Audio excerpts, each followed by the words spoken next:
നമുക്കൊരു കവിതയായാലോ? വിനോദ് പൂവക്കോട് രചിച്ച കവിതയിൽ നിന്നും ഏതാനും വരികൾ. കാട്ടുപൂ.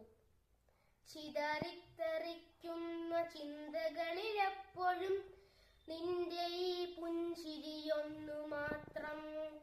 മഴവില്ലു പോലെ നീ മനസ്സിൽ തെളിയുമ്പോൾ ഉണരുന്നു എന്നിലെ മോഹങ്ങളും. ചിതറിത്തെറിക്കുന്ന ചിന്തകളിലെപ്പോഴും നിന്റെ ഈ